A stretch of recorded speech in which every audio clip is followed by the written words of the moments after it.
Itu kalau tiap malam lomba, dikisahkan oleh Imam An-Nawawi dalam kitabnya Tibyan, itu lomba dengan Abdurrahman bin Auf, Tamim Ad-Dari, itu tiap malam paling minimal sekali khatam Al-Quran dalam tahajudnya. Tapi dahsyatnya, besoknya, sekiannya itu selalu datang. 60, kalau kita sekarang 60 kontainer datang, isinya emas, perak, berlian, macam-macam. Ya, kebayanglah kalau ke PTM datang 60 kontainer isinya emas, perak. Makanya nggak ada yang dikasih lagi sekarang. Lihat sini, sudah? Saya mulai ya. Nah, ini saya harus selesaikan ini. Kita sepakat dulu sampai jam berapa kita? Oh enggak, kalau Anda mau sampai jam 12 silakan saja. Saya setengah 10 selesai lah. Kalau ini pembuka ya, pembuka. Ke depan kita akan lebih kompleks karena saya pengen ini dicoba sampai sepekan. Nanti akan melahirkan perubahan. Karena ke depan kita akan bicara tentang riba, tentang macam-macam ya. Itu perlu lebih fokus lagi. Ini yang dasar untuk sepekan dulu. Siap ini ya? Yuk kita mulai. 1. Rizki lewat ikhtiar atau usaha. Saya boleh teman-teman sekalian buka ini ya? Ini udah? Ya. 1. Yang lewat usaha itu ikhtiar. Ya, buka Quran surah 39, Quran surah 53 ayat 39. An-Najm ayat 39. Wa allaysa lil insani illa ma sa'a. Wa allaysa lil insani illa ma sa'a. Wa allaysa lil insani, bahkan setiap manusia itu, awas, illa ma sa'a, akan mendapatkan rizki, akan mendapatkan hasil dari apa yang telah ia usahakan dengan sungguh-sungguh. Jadi kalau Anda ingin mendapatkan apapun, mau dapat pahala, dapat rizki, dapat ini, dapat itu, maka semua bergantung yang pertama pada tingkat kesungguhan usaha Anda. Usaha yang serius, yang sungguh-sungguh disebut dengan sa'a, yas'a, sa'yan. Sa'a, yas'a.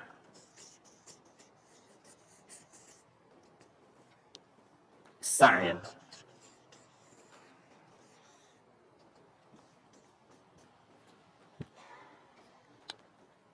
Ini sa'a, yas'a, sa'yan tidak disebutkan dalam bahasa Arab kecuali menunjuk satu usaha yang sangat serius. Sungguh-sungguh.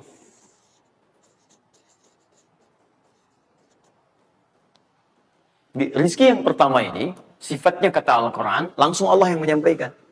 Kalau Anda mau mendapatkan rizki itu, baik yang sifatnya materi, uang, rumah, mobil, pakaian, makanan, dan sebagainya, maka Anda mesti serius.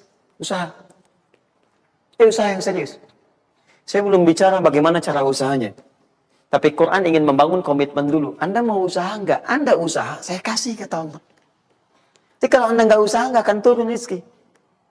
Ya. Enggak ada rezeki turun dengan cuman diam aja. Enggak ada. Anda mesti usaha. Saat saya berada di Mesir, ada 2 mahasiswa itu saling, mereka paham Quran. Mereka diskusi ingin membuktikan kebenaran Quran. Yang satu cara berpikirnya benar, yang satu keliru. Yang satu berkata, Allah kan sudah jamin rezeki kita akan diberikan, ya kan? Sampai kita wafat, sempurna rezeki. Jadi nggak nyari pun pasti dikasih. Cara berpikirnya seperti itu. Ini yang dipakai oleh orang liberal sekarang. Nah, maksudnya logika semacam ini. Yang satu lagi berkata, memang Allah kasih, cuman kita mesti usaha. Dia sebutkan beberapa ayatnya. Yang satu bertahan dengan pendapatnya, dia ingin buktikan, saya masuk nanti ke masjid. Kalau di Timur Tengah itu suka ada zawiyah, tempat-tempat khusus untuk ibadah. Dia masuk ke dalamnya, sembunyi di belakang meja. Nah, di masjid itu suka ada muhsinin, para donatur. Yang itikaf, kasih makan, kasih makan. Hari pertama semua dikasih, dia tidak, karena ngumpet. Karena perjanjiannya nggak boleh ada usaha apapun. Hari kedua, dia masih ngumpet, nggak dikasih. Semua dikasih yang ada. Hari ketiga, sudah lapar sekali, sudah nggak tahan. Begitu sudah dikasihkan, yang muhsinnya tanya, hal min akhar, ada lagi yang lain nggak? DKM jawab, karena nggak tahu, kan ngumpet. Nggak ada yang lain. Baik, kalau gitu saya kasih ke tempat lain. Karena beranjak mendengar suara itu, dia langsung kasih kode dengan berdahan. Kaget kan DKM? Begitu dibuka, ada orang ngumpet di belakang meja, sudah kelaparan. Akhirnya dia ada orang satu lagi di sini, langsung dikasih bagiannya sampai dengan 3 bungkus.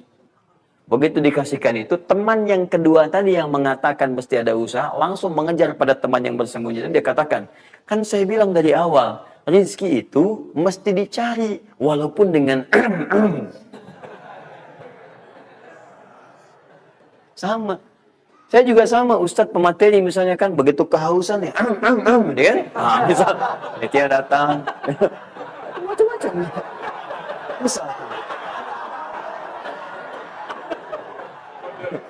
Ya, itu contoh. Saya nggak biasa ceramah sambil minum. Ya.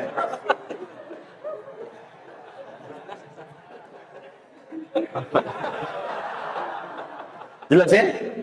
Jadi prinsip yang pertama, kita harus punya komitmen yang kuat dengan Allah. Kata Allah, kerja ya kerja. Kata Allah, usaha ya usaha, jangan diam. Di usaha itu sepanjang keluar yang disebut usaha dari dalam tubuh kita, kaki melangkah, tangan bergerak gitu kan, kemudian mulut berbicara, bersuara, atau telunjuk menunjuk aja, ada usaha, rezeki turun. Apa butuh pembuktian lagi? Tuh lihat di beberapa belokan-belokan tuh, cuman orang begini, prit, 1.000, makasih Pak. 2.000, makasih bos. Ya kan? 5.000, paman. Oh. Jelas ya? Paham ya? Nah, ini yang pertama, usaha yang serius. Nah, ini langsung dicontohkan oleh Allah. Bahkan kalau Anda serius, nah perhatikan, ini jejaknya langsung ditemukan dan diabadikan dalam Al-Quran. Ada beberapa tahapan yang mesti kita tahu. 1, 2, 3. Perhatikan cara keseriusan digambarkan dalam Al-Quran. Teman-teman, kalau saya sebutkan sa'ah dalam Al-Quran, mungkin agak banyak kita mencarinya, butuh energi. Tapi kalau saya ilustrasikan begini, antum insya Allah akan lebih cepat menemukan. Kalau kita haji atau umrah, kemudian ada ritual setelah tawaf, namanya apa? Sa'i. Apa itu sa'i? Tuh, kan lari-lari kecil. Kalau lari-lari besar, maraton. Kan sudah saya tuliskan di atas. Sa'i itu kan dari sini tulisannya. Ya. Dari mana sa'i itu? Safa ke Marwah. Ya, buka Quran surah kedua ayat 158. Paling kiri di pertengahan. Innas safa wal marwata min sya'airillah. Faman hajjal bait aw i'tamara fala junaha alaihi an yattawafa bihima. Man tatawwa khairan innallaha syakirun alim. Lihat sini. Ibadah ini kenapa dinamakan dengan sa'i? Dan sementara orang sekarang agak kurang tepat menerjemahkan dengan lari-lari kecil. Dalam bahasa Arab lari kecil bukan sa'i. Dalam bahasa Arab lari-lari kecil itu bukan sa'i. Ingat baik-baik kalimat ini. Kenapa dinamakan dengan sa'i? Karena di tempat ini pernah ada satu sosok yang sangat bersungguh-sungguh untuk berusaha. Sangat serius. Untuk mendapatkan rizki dari Allah Subhanahu wa ta'ala. Sosok ini datang, diantarkan oleh suaminya. Kemudian ketika diantarkan, ternyata ini yang paling menarik. Ini yang saya berikan 3 panah ini.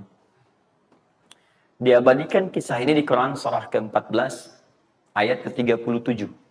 Pertama diantarkan. Ya begitu tiba suami, istrinya dengan anak yang baru lahir, tiba-tiba langsung bermohon kepada Allah. Perhatikan, bukankah Allah pemilik rezeki? Masih ingat tadi teori di awal? Pusat rezeki ada di mana? Baik. Nah, ini teman-teman sekalian, kaidah yang pertama. Kalau antum ingin berikhtiar berusaha, maka hal yang pertama dilakukan adalah mendekat dulu kepada pemiliknya. Mohon minta kemudahan, minta petunjuk, minta kenyamanan, minta keberkahan. Itulah sebabnya sebelum kita berangkat, kita sholat dulu. Sholat subuh, sholat fajar, menghadap, usahakan. Makanya Nabi setelah selesai sholat, itu selalu minta kepada Allah diberikan petunjuk mendapatkan rezeki. Ya, yang di Ibnu Majah hadis 925 itu, Allahumma inni as'aluka ilman nafi'a wa rizqan thayyiba wa amalan mutaqabbala. Minta. Kalau dalam bahasa kita, ya Allah berikan saya hal yang bermanfaat, ilmu bermanfaat dan rezeki terbaik di hari ini. Minta. Nah, begitu sampai beliau bermohon pada Allah, Rabbana inni askantu min dzurriyyati biwadin ghairi dzi zar'in inda baitikal muharram. Perhatikan ya. Ya Allah, saya bermohon kepadamu, engkau yang merawat kami, memerhatikan kami, memberikan rezeki kepada kami. Sifat rububiyah yang disebutkan namanya Rabb. Begitu meminta kepada Allah, ya Allah sekarang saya diperintahkan olehmu sebagai tawadu. Nabi Ibrahim mengatakan, saya menempatkan sebagian keturunan saya, istri saya, anak saya, di satu tempat yang sangat gersang. Nak bayang nggak? Tempatnya gersang, gunung-gunungnya itu, batu-batunya itu rapat luar biasa, kerasnya luar biasa, dan nggak ditemukan sumber air di situ. Artinya, ini kondisi yang paling dalam lah, ya. Kondisi yang paling sulit didapatkan. Jadi selevel tumbuhan pun nggak ada. Jadi saya mau katakan begini, lihat ya. Anda pergi ke satu tempat, Anda berusaha tuh masih ada. Google-nya ada, bangunannya ada, kendaraan ada, modal ada. Tinggal kelihatan semuanya jadi aktiva semua tuh. Tinggal kita olah aja. Ada orang yang pernah mendatangi tempat yang semuanya nggak ada bahan-bahannya. Bayang ya? Kosong. Tuh. Saya pernah satu kali waktu ada krisis itu, beberapa ke belakang, itu semua showroom macam-macam itu pada jatuh. Dan saya diundang ke Hyundai untuk ngasih motivasi, ngasih training. Pertama kali saya dibawa itu, teman-teman sekalian, saya dibawa ke showroom mereka, selapangan tuh. Isinya mobil semua. Mobil, apa perkataan pertamanya? Kata manajernya, Ustaz, itu biasanya kami kosong nih. Sekarang banyak seperti ini katanya. Mohon nanti diberikan gambaran seperti apa kami mesti semangat macamnya. Saya bilang, Pak, Bapak itu luar biasa ya. Tahu nggak Pak? Orang yang pertama kali menemukan mobil, jangankan mobil begininya, bahannya aja susah nyarinya. Masuk kemudian ke showroom aja nggak ada. Di belakang rumahnya cuma otak-atik jadi bahan macam-macam, jadi yang sederhana. Ya dari situ aja jadi mobil. Bapak sekarang udah ada mobilnya, tinggal dipasarin aja. Nah sekarang banyak orang banyak mengeluh. Nabi Ibrahim dulu cuman bawa istrinya ke tempat yang gersang luar biasa, nggak ada potensi apa-apa, materinya kosong, itu gersang, tumbuhan nggak tumbuh. Apa yang terjadi? Begitu sampai di situ, satu kalimat ketika meninggalkan Ibrahim istrinya Sayyidah Hajar dengan anaknya Ismail alaihissalam, maka pertanyaan pertama dalam satu riwayat, ahadza min amrillah, apakah semua ini ketetapan Allah? Maka dijawab bala. Perhatikan prinsipnya. Selama ini ketetapan Allah, maka Allah tidak akan menyia-nyiakan saya. Dan rizki telah Allah tetapkan kepada kita, maka Allah tidak akan pernah menyia-nyiakan kita. Paham ya? Jadi kalau Anda ditempatkan di kondisi apapun, bahkan mulai belum bekerja, baru lulus kuliah, bahkan mulai baru membuat satu bisnis misalnya, atau macam-macam halnya, ingat, ada yang lebih buruk kondisinya daripada Anda. Yang semua bahannya bahkan belum didapatkan. Dan dia yakin dengan Allah. Sepanjang Anda punya Allah, maka semua akan mudah bagi Anda. Ini prinsip yang pertama. Jelas ya? Nah, kalau sudah paham sampai sini, belum berhenti karena ada komitmen untuk usaha. Apa usahanya? Maka Ismail menangis satu saat, dan Allah tetapkan ASI-nya nggak keluar dari ibunya. Begitu tidak keluar, nah anak ini kan pasti bergejolak. Tangan bergerak, kaki bergerak, disimpan di bawah. Saat bergerak itu, kakinya menghunjam ke tanah, tangan bergerak, nggak keluar apapun. Ibunya ini yang menempuh usaha yang sangat serius untuk mencari. Dia tahu kalau cuma diam nggak akan datang. Maka ibunya menerapkan satu ketentuan pertama yang nanti diabadikan dalam Al-Quran, yaitu teori rezeki dengan ikhtiar, mencari cara yang serius. Nah, cuma apa yang akan kita keluarkan saat ini terlepas dari usaha apapun yang Anda kerjakan saat ini. Tapi teori dasarnya adalah ketika Anda menempuh usaha yang serius ini, ada beberapa tahapan yang mesti Anda lalui. Persoalannya, waktu saya sudah habis setengah 10. Nah, saya mau minta sedikit aja. Boleh nggak saya tambah 5-10 menit? Nah, satu. Saya agak cepat ya. Saya agak cepat. Satu. Nah, yang pertama beliau lakukan, beliau kemudian mencari itu dengan semangat naik ke satu bukit. Naik. Bukit apa namanya? Kapan bukit itu dinamai dengan Safa? Ini persoalannya. Belakangan kan? Belakangan setelah itu bukit Safa. Dari mana munculnya Safa? Safa itu kan kalau kita gali dari akar katanya, ya berasal dari kata tasfiyah. Ya, Safa, Yasfi, Sofyan, wa tasfiyatan, wa Sofian. Wa Sufyanan. Kalau pakai sin, Sufyan. Kalau pakai sod, Sufyanan. Sofiyun. Tasfiyah artinya menyaring sesuatu yang kotor sehingga yang bersih aja yang kelihatan. Kalau Anda menyaring sesuatu, saring, bersihnya itu ada, kotornya hilang, dibuang. Itu namanya tasfiyah. Pakai ta, sod, fa, ya, ta. Ini. Hasilnya disebut dengan sofa. Orangnya disebut dengan sofi atau sufi. Perempuannya disebut dengan Sofia. Jadi kalau ada yang namanya misalnya Sufi atau Sofia, ini orang yang mampu menyaring segala yang kotor dalam dirinya, sehingga yang keluarnya yang baik-baik aja. Kalau bicara, ada yang provokasi, mau ngucapkan yang kotor, dia tahan. Keluarnya yang baik. Mau melihat, ada yang kotor, dia palingkan. Dia yang baik. Itu Sofia. Perempuannya, laki-lakinya Sofi. Ya, atau Sufi. Baik. Nah, sofa, kenapa disebut dengan sofa bukitnya?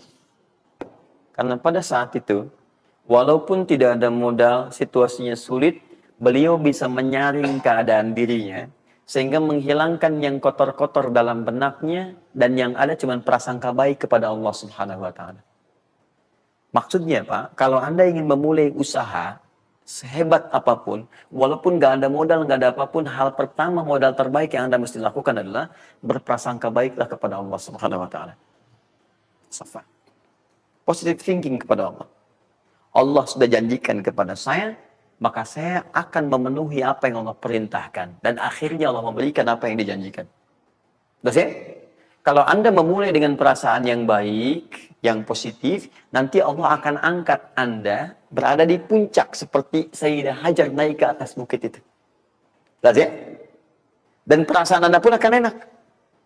Tapi kalau belum apa-apa Anda sudah negative thinking kepada Allah, maka mohon maaf, jangankan rizkinya, maka usaha Anda pun tidak akan maksimal. Effortnya akan sangat kurang. Anda baru mau ke kantor, terus tiba-tiba melihat mendung. Ya, terus orang udah mulai macet. Terus negatif muncul di situ, ya, mendung. Macet. Terus apakah dengan mengatakan ya, mendung dan macet, kemudian macet itu akan terurai? Mendung itu akan sirna? Tidak. Sampai Anda bikin status pun nggak akan pernah kelar. Ceklik, hari ini Bekasi macet. Terus Anda ngapain? Jadi kalau Anda mau mengawali sesuatu, maka positive thinking kepada Allah. Bismillah. Allah yang bikin mendung, Allah yang bikin terang. Nggak ada bedanya. Bismillah, saya diperintahkan, saya jalan. Tak bisa, kemudian saya coba cari alternatif. Macam ada usaha. Paham ya? Nah, kemudian, bukankah seseorang berusaha itu ingin mendapatkan sesuatu? Puncak hal yang diinginkan, yang diharapkan itu bentuknya rizki. Tapi sifat ingin mendapatkan sesuatu, puncaknya disebut dengan marwah namanya. Sesuatu yang sangat diharap, diinginkan. Marwah. Perhatikan baik-baik. Ya. Saya mau tanya begini. Dari sofa ke marwah. Berusaha dengan serius Sayyidah Hajar. Lihat sini. Sofa itu kan di atas kan? Terus turun kan? Turun. Tahan sini. Begitu ke sini. Melihat ada peluang di sini. Terlihat seperti ada oase. Maka dipercepat jalannya. Makanya di sini sekarang ada tanda lampu hijau. Ya, begitu nyampe sini untuk laki-laki lari-lari kecil. Perempuan jalan cepat. Ini karena ibadah yang disebut dengan sa'i sering diartikan dengan lari-lari kecil. Ini berlari ini teman-teman, jalan cepat ibu. Ini sesungguhnya awalnya ini melihat di sini seperti peluang ada oase di sini marwah. Banyak air. Maka dipercepat jalannya. Sampai di batas ini ragu lagi. Betul nggak ya? Apa cuma fata morgana?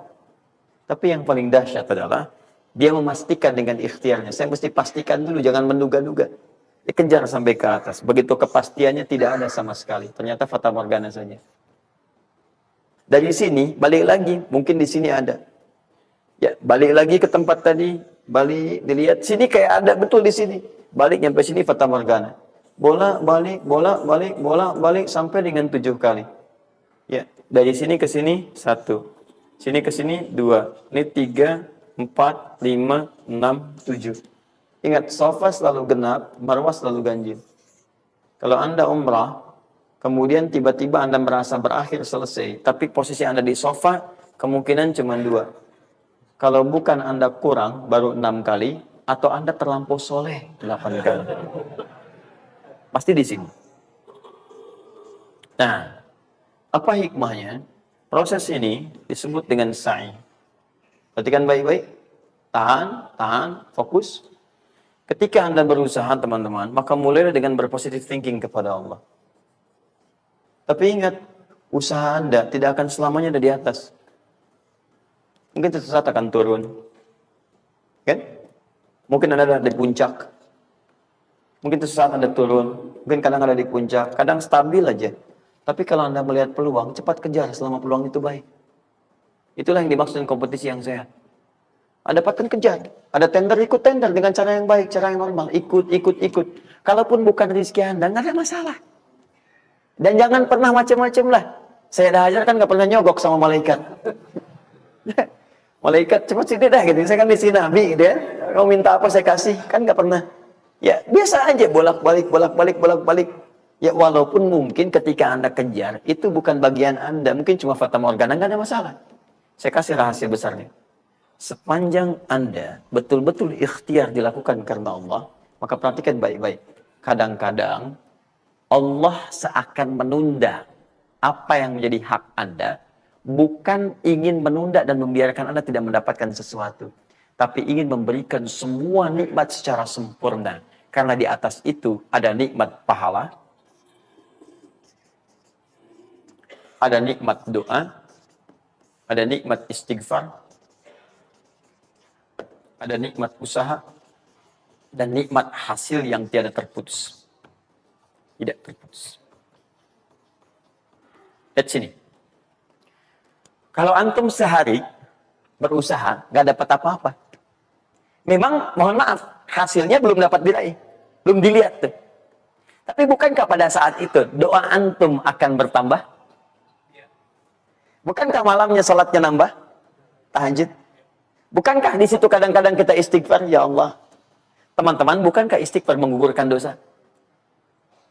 Bukankah berdoa menambah harapan, mengakumulasikan sesuatu? Bukankah tahajud menambah pahala lagi? Kadang-kadang yang diinginkan oleh Allah pertama kali bukan dunia dulu. Ketika Allah mencintai seorang hamba, dia akan berikan pahala akhirat dulu. Karena dunia itu sifatnya sementara. Hei fulan, kamu kemana aja? Kemarin kamu jauh dari saya, baru sekarang kamu pikir dekat dengan saya. Saya nggak pengen kasih dunia dulu, dunia itu kecil. Kalaupun di seekor sayap samuk sebelahnya, sebelah sayap nyamuk ada dunia itu ada nilai, saya kasih buat kamu deh, nggak ada nilainya. Ya, karena itu saya ingin kamu akhirat sempurna dulu. Saya ampuni dulu dosa-dosa kamu yang kemarin.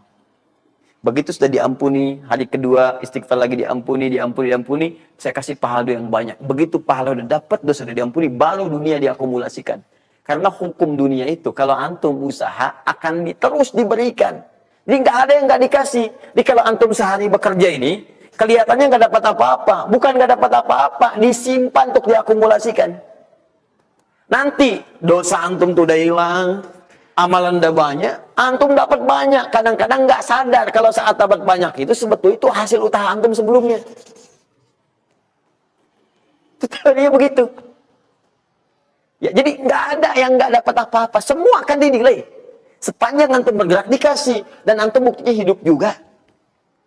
Sampai ke hari itu kan masih hidup, bisa makan juga di hari itu.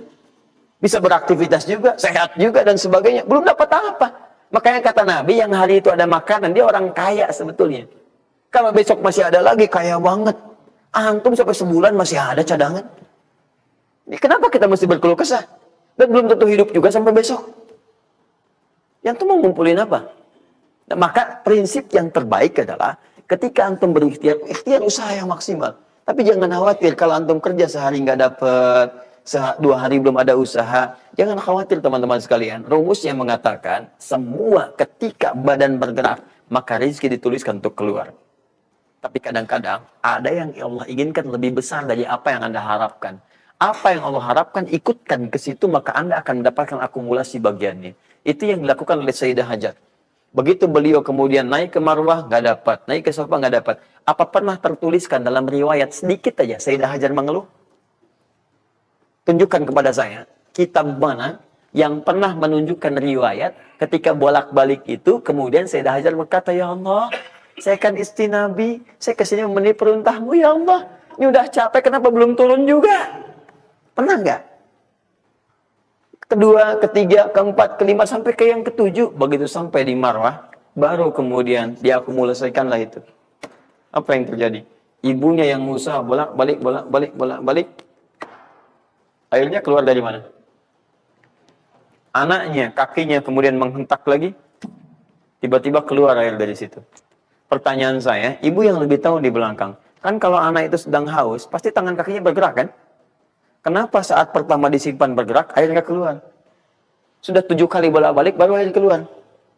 Silakan lihat riwayatnya. Pada hentakan itu, ketika 7 kali ibunya bolak-balik, malaikat mengepakkan sayapnya. Itu yang menghantam air dan keluar air. Malaikat yang ditugaskan Allah memberikan rezeki namanya Mikail. Itu ada di Quran surah kedua, ayat ke-98. Ya, man kana aduwwan lillahi wa malaikati wa rusuli wa jibril wa mikail. Mikail. Di antara tugas Mikail oleh Allah ditugaskan untuk memberikan rezeki. Yang paling menarik, perhatikan baik-baik. Begitu akhirnya keluar, ibunya sedang di Marwah, sedang berdoa nih.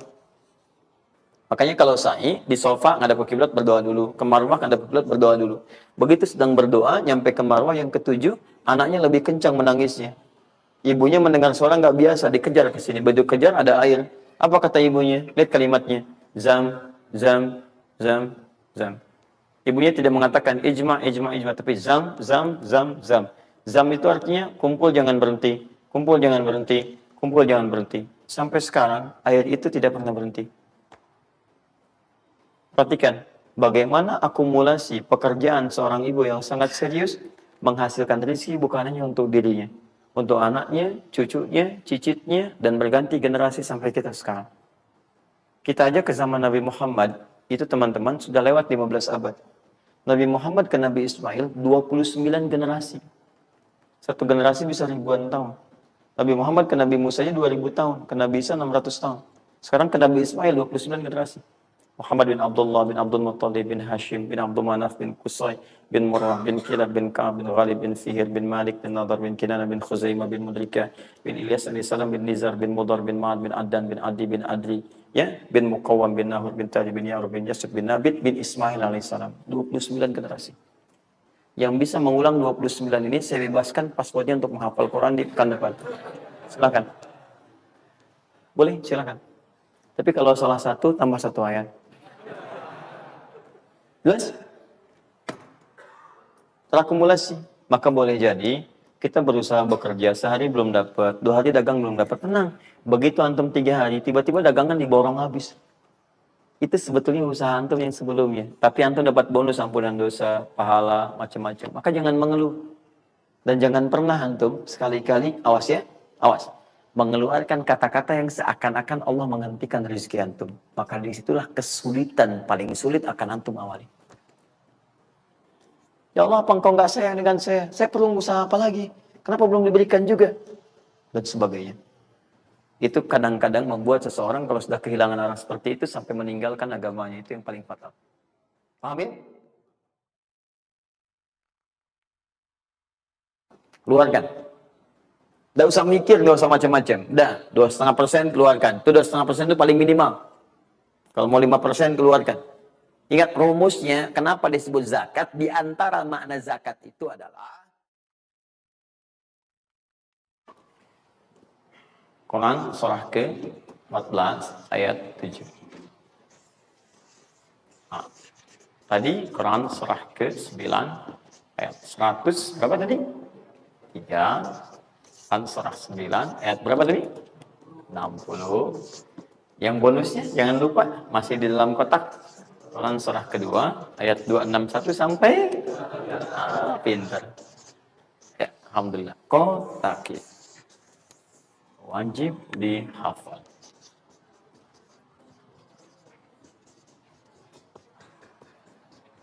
Maksud saya di akhir pasti ada yang foto. Saat foto itu kalimat ini harus muncul. Jangan di capture, jangan di crop.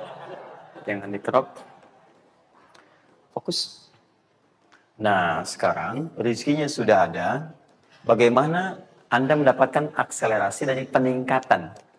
Ya, baik sifatnya kuantitasnya ataupun juga nilainya. Terus. Ya. Maka rumusnya, kalau sudah dapat dari usaha itu, tadi kan usaha kan? Ya, ada usaha yang kedua. Masih ingat teman-teman? Yang punya rezeki siapa? Nah, sekarang Allah tawarkan, saya akan berikan kepada kamu, kata Allah, peningkatan dari usahamu dengan cara yang tidak terlampau susah. Kamu gak perlu kerja ini lagi, itu lagi, dan sebagainya. Tapi kamu tinggal mengimbangi saja. Kamu kerja, kamu amalkan juga yang ini. Apa amalan itu? Syukur. Perhatikan langsung redaksi dari Allah. Saya tidak akan menambah, mengurangi. La in syakartum la azidannakum. Ingat, la in syakartum. Kalau kamu bersyukur kepada saya, la azidannakum. Saya akan tambah bagimu. Jelas ya? Tambah di sini bukan menambah nominal. Ya, karena nominal itu akan tetap. Maksudnya kalau antum 100 miliar aja. Yang ditambahkan itu ada dua. Pertama, penambahan percepatan dan kemudahan dalam mendapatinya. Lebih mudah dari sebelumnya. Yang kedua, penambahan keberkahan di dalamnya. Berkah. Berkah itu manfaatnya lebih banyak. Yang tadinya 50.000 jadi cepat habis, sekarang tuh banyak manfaatnya. Ya, kepake gitu. Di kalau dulu tuh semua pengen dibeli, dapat 5 juta juga, cuma semua pengen dibeli baju, dibeli gitu kan? Ya ini dibeli, lihat orang beli ini, pengen beli itu. Tapi setelah antum kerjakan ini, itu asasnya asas manfaat. Kepake nggak? Manfaat nggak? Kalau manfaat, itu saya dapatkan. Kalau tidak, mungkin hak orang lain yang Allah titipkan lewat saya. Jelas ya? Nah, sekarang lihat. Bagaimana cara bersyukur itu? Cara bersyukur itu ada dua. Ya, saya percepat dan di sini kita berakhir. Saya cuma tinggal punya waktu 2 menit lagi, maka saya percepat kalimat saya. 1. Cara bersyukur itu 1, keluarkan dari harta itu bagian zakatnya kalau sudah memenuhi unsur zakatnya. Keluarkan dari bagian harta yang didapatkan, kalau antum bekerja dapat gaji, dapat macam-macam, masuk nisabnya, muncul haulnya, kaidah pertama keluarkan. Dah. Keluarkan. Nggak usah mikir, nggak usah macam-macam. Dah, 2,5% keluarkan. Itu 2,5% itu paling minimal. Kalau mau 5% keluarkan. Ingat rumusnya, kenapa disebut zakat? Di antara makna zakat itu adalah annama, sesuatu yang berkembang, nambah. Ya. Zakat itu ada at-tahar, ya, an-numu, ya, sesuatu yang berkembang. Di dalam bahasa Arab sekarang investasi disebut dengan an-nama wal istifmar, sesuatu yang diinvestasikan. Jadi ketika Anda zakat sebenarnya bukan mengurangi harta, menginvestasikan harta untuk ditambah. Minimal 10 kali lipat dari sebelumnya. 10 kali lipat. Jadi kalau Anda misalnya keluar zakat, taruhlah misalnya 25 juta, ya, Anda dapatkan. Terus 2,5%-nya diambil dari situ. Berapa? 2,25, ya? 2 juta, 2,5. Anda keluarkan tuh. Maka Anda pada hakikatnya sedang melipat gandakan harta Anda 10 kali lipat dari sebelumnya. Dia Anda akan dapat dari sini 22,5 juta. Bentuknya bisa macam-macam. Ingat, rezeki itu kan bukan hanya uang. Tadi saya katakan. Ya, bisa jadi proyek baru datang nilainya segitu. Bisa jadi apa lagi? Bisa jadi dijaga kesehatan, nggak sakit selama sebulan. Biasanya cek lab ini, itu, dan sebagainya. Ya kan? Kolesterol macam-macam, habisnya segitu. Bulan itu nggak ada apa-apa. Terus Anda berkata, alhamdulillah nih sekarang saya kelihatan sehat, gini-gini, hasilnya positif. Padahal Anda itu dihasilkan lewat zakat, lewat macam-macam. Nah, misalnya nggak ada konflik, nggak ada masalah di hari itu, yang kalau diselesaikan nilainya 22 juta. Masa marah dengan istri macam-macam. Mama kenapa sih ma gini-gini? Papa mau damai. S9 Note. Beli S9 Note, harga 15 juta. Ya, tambah lagi 7 juta. Laptopnya misalnya kan, dan sebagainya. Bisa, habisnya segitu juga. Jadi dijaga oleh Allah, mendapatkan penambahan, bisa berupa langsung nilainya, nominalnya, dapat proyek yang lain, atau dijaga untuk mendapatkan yang non-materi tadi. Paham? Maka, saya katakan pada Anda, kalau sudah ada kewajiban zakat, maka jangan berpikir menunda. Cepat berikan saat itu, maka seketika Allah akan lipat gandakan apa yang Anda telah usahakan itu. Jelas? Jadi yang pertama, kalau sudah ada kewajiban zakat, cepat ambil. Bahkan, nah ini saya mau ambil komitmen. Saya mau ambil komitmen. Siap mengikuti ini? Siap berkomitmen insya Allah? Bahkan Allah langsung meminta kepada yang punya otoritas. atau juga teman-teman di sampingnya untuk saling mengingatkan. Bahkan kalau punya otoritas langsung ambil. Saking inginnya Allah harta orang itu tuh terus bertambah. Maka turunlah Quran surah 9 ayat 103. Khudh min amwalihim sadaqah tutahhiruhum wa tuzakkihim biha. Muhammad, kalau dia lupa atau yang lain, ambil aja deh. Ambil aja. Ambil dari harta dia itu kalau sudah mencapai nasabnya. Nisabnya sudah ada, haulnya sudah sampai, ambil. Apa tujuannya? Sedekah. Perhatikan, zakat disebut dengan sedekah. Sedangkan sedekah tidak disebutkan dalam rumus bahasa kecuali kullu ma'rufin sedekah. Semua yang baik-baik disebut dengan sedekah. Kata Allah, saya ambil itu bukan ingin mengurangi kamu, tapi ingin membuat kebaikan untukmu. Apa kebaikannya ya Allah? Wa tuzakkihim. Tuzakki dari kata zakat yang punya arti dua tadi, menyucikan jiwa, plus yang kedua menambah apa yang telah kamu dapatkan itu. Jadi kamu tuh jangan nanti kotor hati kamu karena terlampau banyak ini, fokusnya ke situ banyak tapi kamu nggak pakai. Maka saya biarkan kamu dengan mengeluarkan zakat itu supaya bersih hatimu, punya nilai berbagi dan tidak terlalu bergantung kepada harta dunia yang kamu akan tinggalkan kelak. Dan yang paling dahsyat, kalau kamu kerjakan, saya tambah kemudian kualitasnya, saya tambah keberkahannya, bahkan saya permudah untuk mendapatkannya. Lihat sampai sini. Bonus yang ini, peningkatannya lebih dari yang pertama, 700 kali lipat. Ini minimal 700 kali lipat. Apa itu secara singkat? Infak.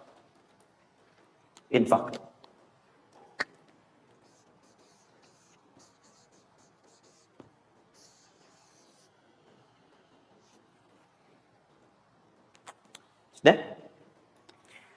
Mathalul ladzina yunfiquna amwalahum fi sabilillahi kamathali habban ambatat sab'a sanabil fi kulli sunbulatin mi'atu habba wallahu yudha'ifu liman yasha' wallahu wasi'un 'alim. Sampai ke ayat 263 sampai ke qaulun ma'ruf, ya, dan seterusnya. Lihat sini. Allah tawarkan satu amalan yang dengan ini bisa melipat gandakan sampai 700 kali. Ya, ada yang sifatnya pahala, ada yang lain-lain dan sebagainya. Ya, sederhana. Kalau Anda mau infak, mathalul ladzina yunfiquna amwalahum fi sabilillah. Baik, kalau Anda mau infak, yang infak itu bukan infak biasa, tapi infak digunakan untuk fi sabilillah. Fi sabilillah. Ini bukan zakatnya. Kalau zakat jelas sifatnya kewajiban. Zakat itu nggak bisa nawar, harus keluar. Tapi infak tidak. Infak itu dibagi dua, ada yang wajib, ada yang sunnah. Infak di sini bicara yang sunnah. Ya, infak wajib itu infak dari suami kepada istri dan keluarga. Infak, ya, itu infak. Singkatannya nafkah. Nafkah itu infak. Dari mana dalilnya Ustaz? Quran surah keempat ayat 34. Ar-rijalu qawwamuna 'alan nisa bima faddalallahu ba'dahum 'ala ba'din wa bima anfaqu min amwalihim. Ya, suami punya kelebihan dibanding perempuan, diberikan kekuatan oleh Allah untuk berusaha mencari nafkah. Nafkah itu bahasa Qurannya infak. Di antum itu memberi infak pada keluarga wajib. Wajib. Ya, enggak apa-apa ibu berdoa minta yang banyak, Bu. Minta. Suami dimudahkan, itu janji Allah kok. Jangan minta sedikit, Bu, minta yang banyak. Minta yang banyak. Karena antum, teman-teman, mencari 1 juta. Tapi ibu menjadikan 1 juta itu cukup untuk sebulan. Itu nggak mudah. Ya, maka berpartner di situ. Ya, saat suami keluar atau ibu yang berbisnis sekarang dan sebagainya, bermohon kepada Allah minta kebaikan. Ya, tapi spesial untuk kepala keluarga, ketika dia mencari nafkah, itu Allah berikan nafkah untuk satu keluarganya. Ya, kalau ibu yang punya hobi bisnis, dan bukan pencari nafkah, itu yang diberikan cuma rezeki ibu aja di situ. Ya, sepanjang dia bukan pencari nafkah. Tapi kalau pencari nafkah, itu semua rezeki keluarga diberikan di situ. Nah, saya tuliskan dulu supaya fokus ya. Infak. Infak ini, kalau Anda mau keluarkan di jalan Allah, maka ada 5 golongan yang utama. 5 golongan. 5 golongan itu, ini masuk ke dalam kotak tadi yang wajib dihafalkan. Tambahan. Quran surah kedua, ayat 215. Cepat, waktu saya tinggal 5 menit. Kalau Anda terlampau lambat, saya tidak akan bisa menyampaikan rumus cepat menghafalkan apa yang telah saya wajibkan. Ya, jadi fokus baik-baik. 5 golongan ini, Anda nanti lihat Quran surah kedua ayat 215. Yas'alunaka madza yunfiqun qul ma anfaqtum min khair. Kalau punya mau infak, ya, rumus pertama, Rumus pertama, Anda mesti keluarkan yang terbaik. Ya, yang terbaik, ingat, yang terbaik. Kalau uang sifatnya cari, jangan yang sudah kucel, nggak enak dilihat dan sebagainya. Cari yang paling bagus, yang ini itu yang diberikan. Ya, kalau makanan seimbang. Kalau Anda beli sama-sama hangat, jangan yang satu udah dingin, satu ini berikan pada orang, tidak. Kalau pakaian masih layak, bagus ini, berikan. Lihat baik-baik, pada siapa itu disampaikan 5 golongan. Satu lil walidain, orang tua. Orang tua itu cepat sekali. Anda nggak usah tunggu orang tua nelpon Anda. Karena sifat orang tua nggak akan minta. Cuman kadang nanya kabar, apa kabar, gitu kan? Nah, cuma Anda harus paham kondisi seperti itu.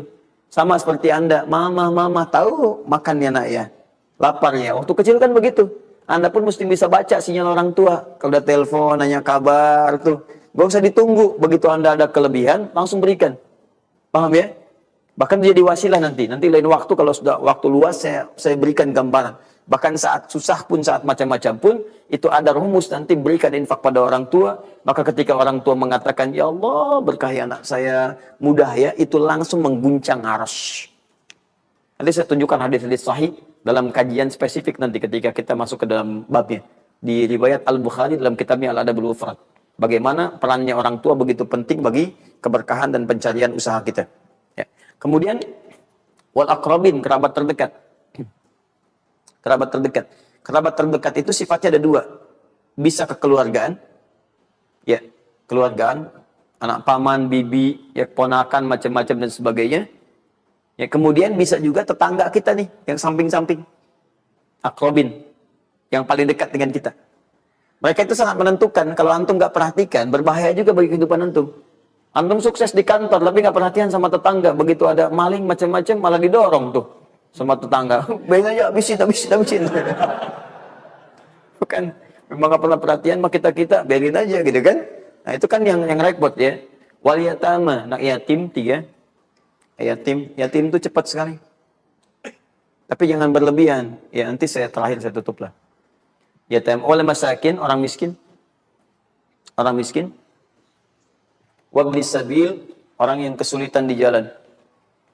Ya, orang yang kesulitan di jalan. Anak siapapun dia, sepanjang dia sedang kesulitan, sifat orang kesulitan itu kalau dibantu, maka suara dia itu akan langsung memberikan jawaban kepada Anda. Jelas ya? Baik, tahan sini, tahan. Fokus teman-teman. Termasuk Ibnu Sabil di situ nanti, termasuk Ibnu Sabil di situ, itu ada yang diartikan dengan orang-orang yang semacam belajar. Ya, kalau di luar itu banyak yang kayak ngasih beasiswa ke orang yang belajar, yang sebagainya. Ada yang pengajar, ada yang macam-macam. Itu cepat juga itu. Nah, mempraktekkan kelima itu, pakai rumus yang ini yang tadi. Yang 261, 263. Lihat ya. Lakukan karena Allah, bukan karena yang lain. Paham ya? Dan melakukan karena Allah itu diarahkan untuk mendekatkan diri kepada Allah. Lihat cara infaknya. Lihat cara infaknya.